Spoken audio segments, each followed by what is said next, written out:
Olá, estamos de volta a mais uma leitura do livro O Poder Curador da Graça, de David Simmons. Se você tem sido abençoado por este livro, não deixe de compartilhar com seus amigos e amigas para que a vida deles possa ser abençoada também. Não se esqueça de se inscrever no canal, de ativar o sininho para você ficar por dentro das próximas leituras. Que Deus te abençoe grandemente. Hoje estaremos lendo o capítulo 4, Como Tudo Começou. Meu Salvador me convida para vir. Ah, por que me demoro? Ele chama o pecador cansado ao lar, contudo, a parte dele fico. O que é que me retém de que não me posso separar? Que não deixa meu Salvador tomar posse do meu coração? Alguma coisa desconhecida e maldita, certamente espreita no interior. Algum ídolo que não desejo possuir, algum pecado íntimo e secreto. Jesus mostra o obstáculo que tenho medo de encarar e dá-me a coragem de conhecer o que me mantém longe de ti. Examinamos diversos obstáculos à graça, os quais contribuem para a formação do cristianismo baseado no desempenho. Agora, ao olharmos para trás deles e vermos a sua causa primária, chegamos ao cerne do problema, o pecado. Segundo a Bíblia, o pecado é tanto a raiz do que temos descrito como uma doença maligna, quanto a razão pela qual um desempenho perfeito jamais o curará. O coração do problema é o problema do coração, decaído, adoecido, impotente para modificar-se a si próprio. Mas o que há de errado em tentar alcançar de alguma forma um desempenho perfeito? Todos nós queremos que as coisas sejam perfeitas. O erro básico desta tentativa é que já não temos essa opção. Nós a perdemos e já não podemos falar de nada que seja verdadeiramente perfeito neste mundo imperfeito. É claro que a frase-chave é: neste mundo imperfeito. Quer isso dizer que o mundo já foi perfeito? Sim, mas caiu daquilo que era, e por isso os cristãos falam de um mundo decaído e imperfeito. Alguma coisa aconteceu, a qual destruiu a perfeição do mundo. Será que isso significa que a vida nunca mais poderá ser totalmente perfeita? Sim, pelo menos aqui, no planeta e no sentido em que foi originalmente. Algum dia, certamente, mas para isso serão necessários novos céus e uma nova terra. Apocalipse 21:1. Aqui e agora, a vida pode ser perfeita somente num sentido novo e diferente, no caminho da graça livremente dado por Deus. Mas estamos indo rápido demais. Se devemos verdadeiramente entender tudo o que está por vir, temos de voltar ao princípio. É isso que Jesus fez ao ser questionado sobre a diferença óbvia entre o plano ideal de Deus, no caso para o casamento, e o menos ideal que às vezes existia no mundo decaído. Ele disse em Mateus 19:8: Não foi assim desde o princípio. Sigamos o exemplo de Jesus e voltemos à criação. É interessante, enquanto escrevia, comecei a folhear o meu exemplar da Nova Versão Internacional da Bíblia. Tentando abrir em Gênesis 1, voltei 3 páginas demais e me encontrei lendo essas palavras do prefácio. Assim como todas as traduções da Bíblia, feitas como são pelos homens imperfeitos, esta, indubitavelmente, não atinge os seus objetivos. Entretanto, somos gratos a Deus pela medida em que Ele nos capacitou a realizar esses objetivos e pela força que deu a nós e a nossos colegas para completar a nossa tarefa. Impressionante! Nem mesmo a tradução da Bíblia escapa às consequências de um mundo decaído e imperfeito. A criação perfeita.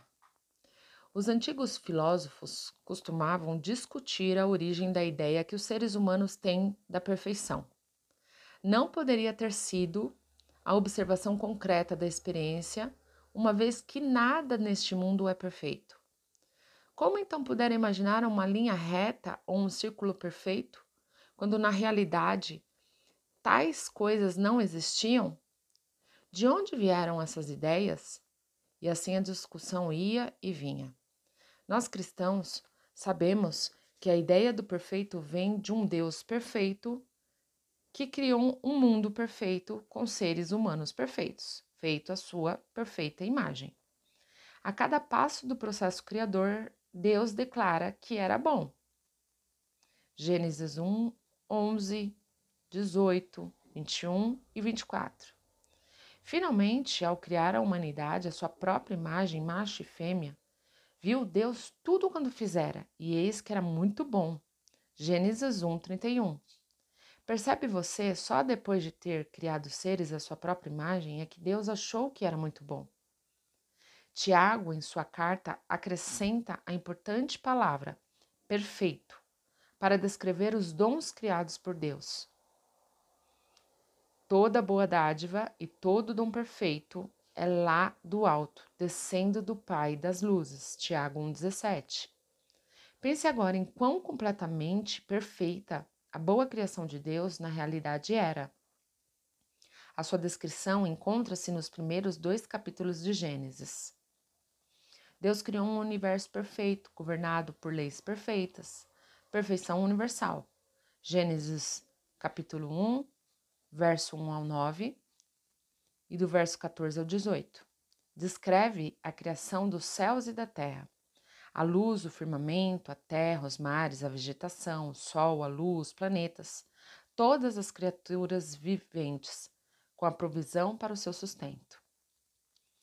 Deus criou um mundo perfeito de plantas e animais, com um equilíbrio perfeito entre eles. Perfeição ecológica.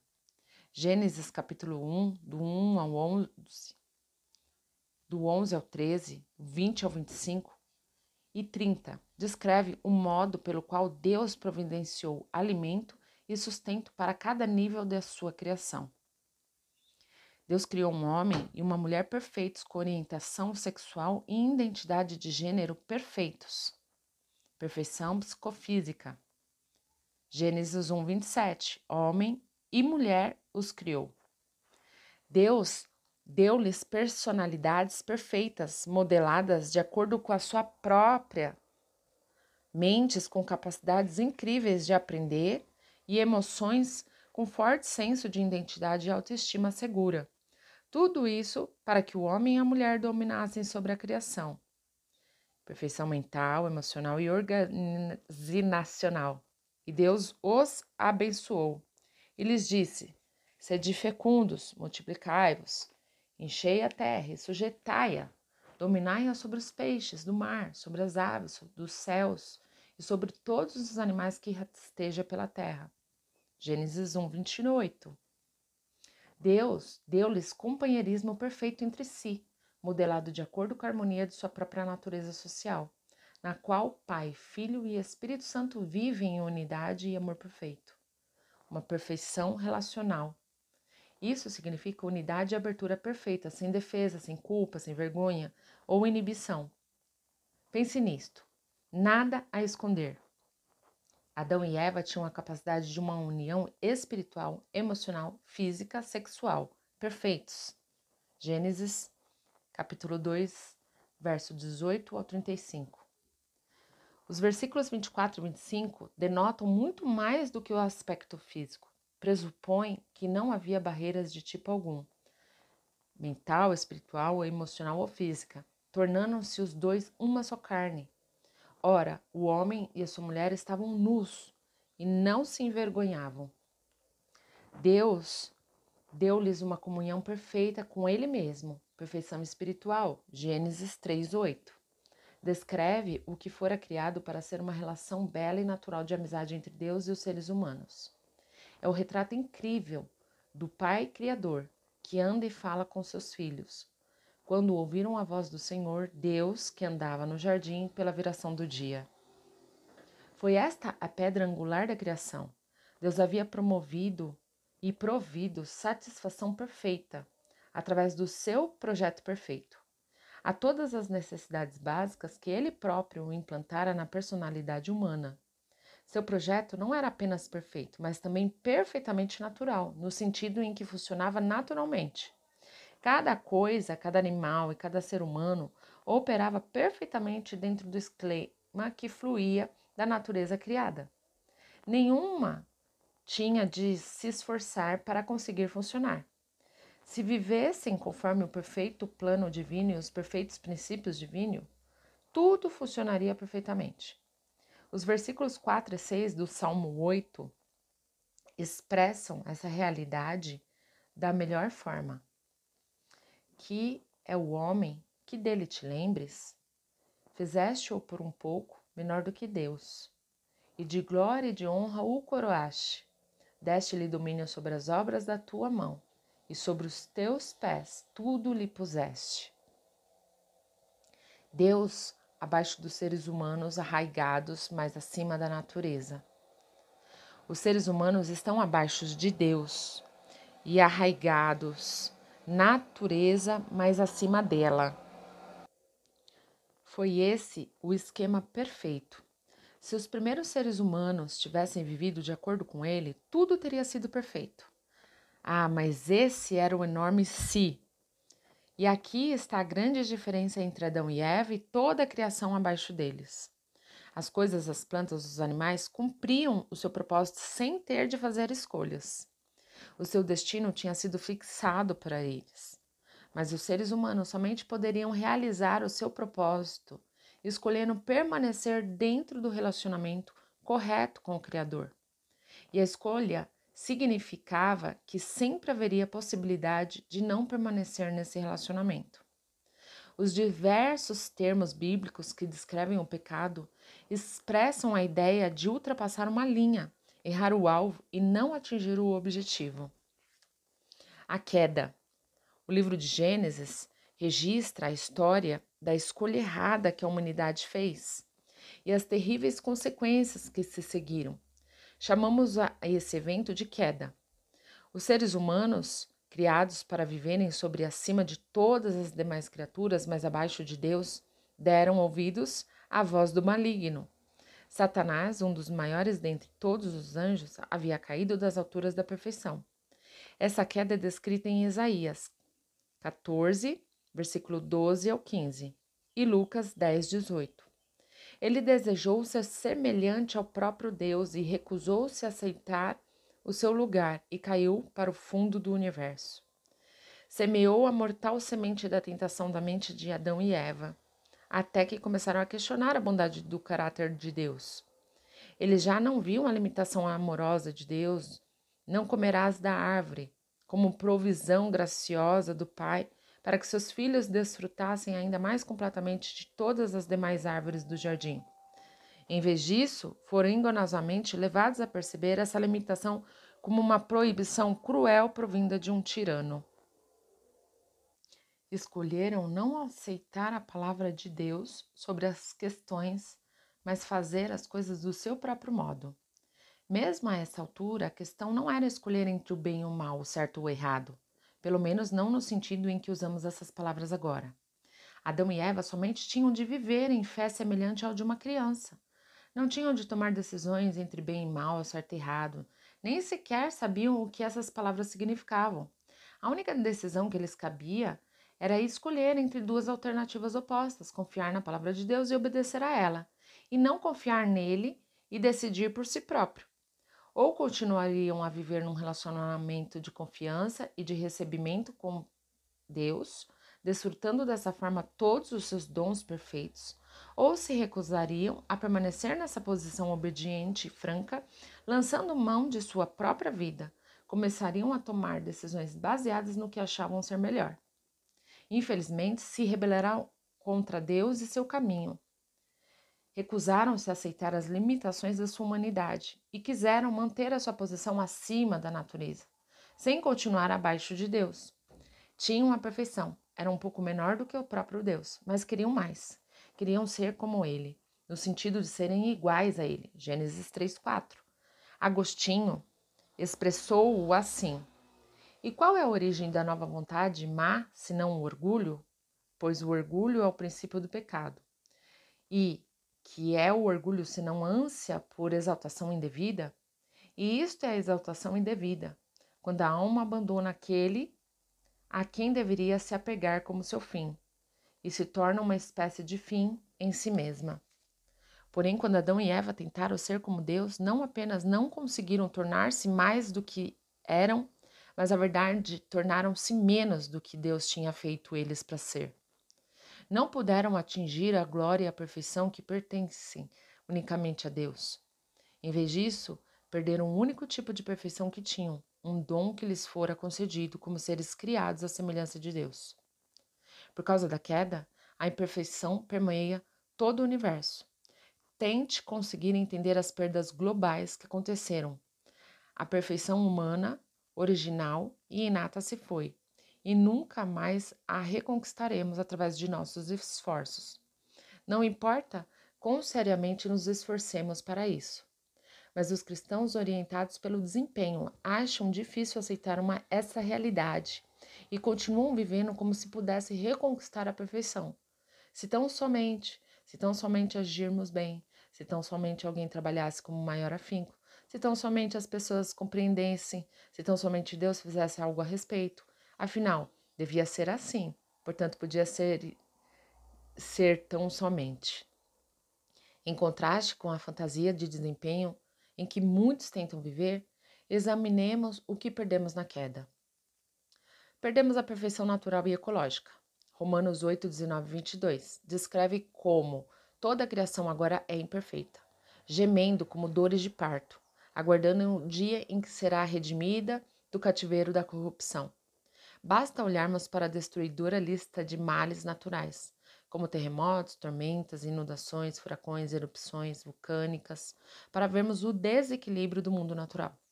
O caos agora ingressou no cosmo, e isto não significa que as leis naturais deixaram de operar. Elas efetivamente funcionam, mas o sistema não é perfeito mais. Um dos modos pelos quais os seres humanos ainda tentam subjugar a natureza e governar sobre ela é compreendendo melhor essas leis, cooperam com elas e protegendo a si mesmos da destruição natural. O atual conhecimento da ecologia, da previsão do tempo, da advertência contra tempestades e terremotos, tudo é exemplo de tentativa de colaborar com a natureza. Entretanto, a devastação, o sofrimento e a morte que esses males naturais trazem são indiscriminados. Parecem caprichos e injustos. As companhias de seguro os classificam como atos de Deus, uma tentativa de explicar um mistério postulando o outro. No aconselhamento, tenho descoberto que muito de ira de alguns cristãos acontece porque simplesmente não podem encarar o injusto. Estão assolados por um senso de demasiadamente elevado de injustiça, e esse senso os mantém irados com a vida em geral. Nós perdemos a perfeição física. Milhares de fatos cotidianos nos lembram essa dolorosa realidade. Ferimentos e sofrimentos, doenças e deformações, degenerações e morte. Achamos que os nossos primeiros pais não tivessem caído, teriam transmitido aos seus filhos e às gerações subsequentes uma herança biofísica perfeita. Em vez disso, todos nós somos vítimas de um conjunto de genes que cada vez mais se tornam imperfeitos, enquanto deficiências físicas, mentais, hormonais são passadas de geração a outra. Muitos temos efeito direito de nossos temperamentos inatos e nos tipos de enfermidades que herdamos ou desenvolvemos. Embora essas deficiências não sejam pecaminosas em si mesmas, são, contudo, pontos fracos que nos tornam mais vulneráveis e certas tentações e, portanto, mais passíveis ao pecado. A tendência herdada de nervosismo, irritação ou de certos tipos de depressão são exemplos comuns dessa fraqueza. Uma das tarefas mais difíceis no aconselhamento de crentes, cuja mente é orientada pelo desempenho, é ajudá-los a aceitar suas limitações e viver dentro delas. Nós perdemos a perfeição mental. Só podemos imaginar os poderes mentais originais da humanidade. Certamente a capacidade de Adão de classificar e dar nomes instantaneamente, intuitivamente a cada criatura vivente implica um tipo de conhecimento direto e perfeito que não mais possuímos. Aquilo que ele deve ter aprendido de imediato, nós o adquirimos somente através de longos e laboriosos estudos. Ocasionalmente, num Michelangelo, num Mozart, num Newton ou num Einstein, percebemos leve vislumbre da capacidade mental original da humanidade. Chamamos uma mente assim de gênio, o que significa que reconhecemos aquilo que receberam como sendo um dom, e não somente como algo que alcançaram. Embora tais exceções raras nos lembrem do que perdemos na queda, não queremos com isso dizer que essas pessoas sejam perfeitas. No verão de 1987, os jornais apresentaram a história de um jovem brilhante, estudante de matemática, que descobriu que até o grande Isaac Newton havia cometido um grave erro ao utilizar as tábuas matemáticas, logo depois de haver descoberto a lei da gravidade. Mas nós não precisamos de uma prova tão espetacular da imperfeição humana. As nossas próprias experiências diárias fornecem toda uma gama, desde um embaraçoso saque a descoberto no banco até uma morte trágica nas estradas, devido a um erro de cálculo. Frequentemente me surpreendo com os incríveis pressupostos que regem a vida de alguns cristãos perfeccionistas e orientados pelo desempenho. Eu estava ouvindo Ângela contar-me todas as coisas pelas quais ela se sentia culpada. A sua lista aumentava cada vez mais e ela se emocionava ao despejar fracasso após fracasso sobre si própria. O seu rosto mostrava sinais de tensão. Era evidente que ela estava, conforme disso, vivendo uma crise. Quanto mais nós falávamos, tanto mais ela se aprofundava num atoleiro de depressão. Eu tinha de fazer alguma coisa para quebrar o encanto da melancolia. Inclinei-me para a frente e disse esperançosamente: Ângela, posso tocar em você? Ela pareceu assustar-se e se afastou de mim. O quê? Perguntei-lhe novamente. Posso tocar em você? É que faz muito tempo que não vejo um ser tão divino. O que você quer dizer? O que quero dizer, Ângela, é que somente uma criatura divina poderia esperar fazer todas as coisas que você enumerou, quanto mais fazê-las com perfeição. Você tem expectativas absolutamente divinas. Onde foi que adquiriu a noção de que você ou qualquer outra pessoa deveria fazer todas essas coisas? O que estou ouvindo você dizer é que se sente culpada por não conseguir fazer tudo e fazê-lo sem defeito algum. Angela ficou sentada em silêncio por algum tempo, então baixou a cabeça e começou a chorar. Você sabe o que estou pensando? Perguntou ela. É uma loucura e tenho vergonha de lhe contar, mas confirma o que ultimamente tem se tornado claro para mim. Em algum lugar há muito tempo, comecei a levar a sério o modo como os meus amigos costumavam me chamar, de Anja. Nem posso acreditar. Eu sentia que eles esperavam tanto de mim que comecei a desempenhar o papel de anjo. Não posso pôr toda a culpa neles. Eu mesma tenho muito que ver com isso, tentando me sentir especial. Foi um momento de autoconhecência revelado pelo Espírito, que fez com que Ângela desse início a uma peregrinação da armadilha do desempenho para a graça e a liberdade. Perdemos a perfeição emocional, nem é necessário elaborar essa questão. Tudo o que temos de fazer é olhar honestamente o espelho e ver as nossas emoções negativas, medo, preocupação, ira, raiva, ciúme e autodesprezo. Ou então, nos lembraremos de quão imprevisível e incontrolável é a série de sentimentos que muitas vezes expressamos, mesmo para com aqueles que amamos. Perdemos a perfeição relacional. Talvez esta seja a área em que o nosso desequilíbrio emocional mais nos prejudique. A beleza da abertura e da transparência que caracterizaram Adão e Eva em Gênesis 2, 24 e 25 se foi. Agora estamos equipados com mecanismos de defesa automáticos através dos quais escondemos o nosso verdadeiro ser. Temos medo de nos desnudar emocionalmente e de nos deixar ser conhecidos por aqueles que estão próximos de nós. Muitas vezes nos envergonhamos da nossa sexualidade, mesmo dentro do casamento. Amizades significativas, companheirismos, comunhão cristã ou as mais profundas intimidades da unidade sexual dentro do casamento não surgem fácil e naturalmente. Para a termos, é necessário um grande esforço, às vezes até sofrimento. Na melhor das hipóteses, não são perfeitas. Na pior, podemos ser terrivelmente destrutivas. Perdemos a perfeição espiritual.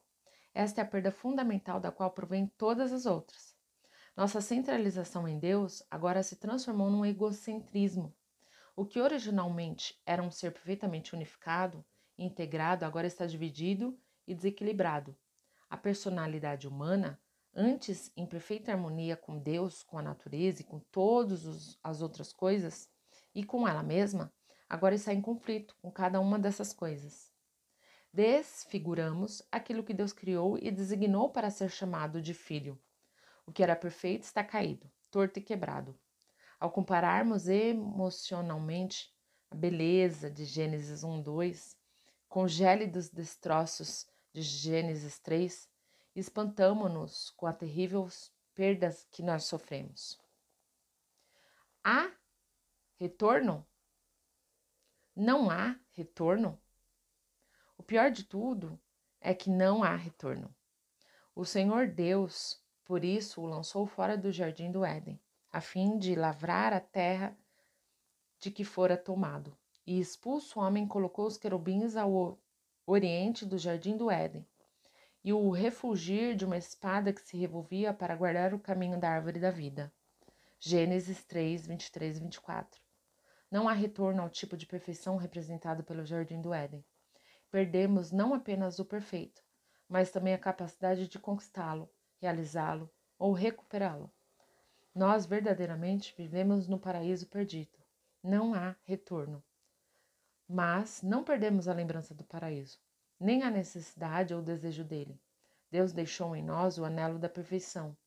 Esse anelo é uma das necessidades básicas que caracterizam os seres humanos, como a necessidade de alimento, de segurança, de acolhimento, afirmação, afeto, sexo e, acima de tudo, a necessidade de amar e ser amado. O impulso à perfeição é parte vital da nossa necessidade de Deus. Essa constante nostalgia pela perfeição é parte integrante do vazio em forma de Deus dentro de nós, o qual somente Deus, o verdadeiramente perfeito, pode preencher. Não há nada de errado com o desejo de perfeição. O pecado entra em cena quando nós, como criaturas decaídas, insistimos em definir a perfeição como nossos próprios termos e buscá-la à nossa própria maneira. O impulso para fazer isso encontra-se no cerne da nossa pecaminosidade proveniente da queda. Esse orgulho egocêntrico e distorcido, que é o fundamento do cristianismo baseado no desempenho, é denunciado nas Escrituras como salvação pelas obras, ou conforme Paulo diz, uma tentativa de justificação pelas obras da lei. Romanos 3:20. Exumamos o nosso desejo da perfeição como estes opostos. A virtude se transforma em vício, o ideal se transforma em ídolo, a realidade torna-se falsificação. Um dom que deve ser recebido, tentamos alcançar. A busca da excelência se distorce na luta pela supremacia. Um relacionamento imerecido se distorce numa busca de vantagem merecida. As mãos vazias e abertas tornam-se punhos cerrados. Apresentei muitos detalhes a fim de explicar a base bíblica da nossa busca pervertida por desempenho perfeito. Ela está enraizada no pecado original e é uma manifestação dele. Para alguns cristãos, porém, os problemas emocionais estão tão entrelaçados com os pecados do espírito que se faz necessário uma cura e reprogramação especial. Embora seja verdade que todos nós somos responsáveis por nossos próprios pecados, muitos são vítimas de pecados de outras pessoas. Às vezes é difícil separar corretamente esses dois fatores. Muitos jamais encontrarão a libertação da armadilha do desempenho e de todos os problemas emocionais e espirituais que a acompanham, a não ser que consigam fazer essa separação. É por isso que o Espírito Santo, o grande conselheiro, muitas vezes precisa de ajuda temporária de um assistente humano. Por isso, a graça curadora frequentemente só entra em cena com a ajuda de um pastor, de um amigo de confiança ou de um conselheiro profissional. Examinaremos esses aspectos dos problemas mais adiante. Porém, a essa altura é importante perceber que as raízes da orientação pelo desempenho são teológicas. Se a cura última é a graça, então a causa última do comportamento é o não entender, experimentar e vivenciar a graça em cada área da vida. Isso significa que temos de Aprender a abrir mão de qualquer tentativa vã de alcançar relacionamentos corretos, através de qualquer outro meio que não o plano global de Deus, que é a graça. Até conseguirmos isso, estaremos condenados a ser cristãos, realizadores, orientados pelo desempenho. Clara, um Sansão atual. Você se lembra da senhora do capítulo 1, que terminou a carta dizendo: eu pensei que tinha de conquistar o seu amor, e isso quase me levou ao suicídio. Ela se chama Clara, e é uma dona de casa, no desempenho, tentou o suicídio, tentando assim com muitos soltos. Ela reconheceu que esperava que não desse certo. Era, na verdade, um clamor desesperado por ajuda. Clara utilizava um retrato bíblico de si mesmo que nunca havia ocorrido. Ela disse que antes da tentativa do suicídio, tinha se identificado profundamente como Sansão. Assim está o retrato que ela se referia. Então os filisteus pegaram nele e lhe vazaram os olhos e o fizeram descer a Gaza. Amarraram com 2 cadeias de bronze e viravam um moinho de cárceres. Juízes 16, 21. Clara disse que era exatamente assim que se sentia, como se estivesse numa prisão amarrada a uma grande pedra de moinho, girando e girando, quase como um animal acorrentado. Eu me sentia como se o meu destino fosse girar o moinho. Qualquer coisa que tentava levava-me a um círculo vicioso. Às vezes eu conseguia manter a situação sob controle e girar o moinho mais devagar, mas normalmente começava a andar cada vez mais depressa, pois me sentia forçada a continuar. Isto é, sentir que estava fazendo o bastante, mas nunca fazia o bastante. E assim nunca me sentia aceita e nem aceitável. Eu estava presa numa armadilha e não conseguia achar um modo de escapar. Fui me desgastando cada vez mais. Posso entender porque Sansão acabou destruindo tudo. Parecia não haver saída. Ainda hoje gostaria de saber se há. Tenho ouvido esse tipo de clamor desesperado de muitos filhos de Deus sinceros, que estão enjoados e cansados de estar enjoados e cansados. Naquele dia, partilhei com Clara algumas palavras que transmitiam a mais forte certeza possível de esperança. Palavras que se encaixavam tão bem em sua imagem de Sansão, proferidas por Jesus, quando ele começou o seu ministério na sinagoga de Nazaré. Lucas, capítulo 4, versículo 18 e 19. O Espírito do Senhor está sobre mim, pelo que me ungiu para evangelizar os pobres. Ouviu-me para proclamar a libertação dos cativos e restaurar da vista aos cegos, para pôr em liberdade os oprimidos e apregoar o ano aceitável do Senhor. A minha oração é que as boas novas do Evangelho, da graça, o favor do Senhor, possam tornar-se realidade em sua vida. E esse é o meu desejo também, que você continue recebendo a graça do Senhor sobre a sua vida. Aquele favor que você tem plena consciência de que você não merece, mas que o Senhor já te deu através do sacrifício dele na cruz. Que você possa desfrutar dessa liberdade que a graça te dá. Em nome do Senhor Jesus. Um beijo no seu coração e até a próxima leitura.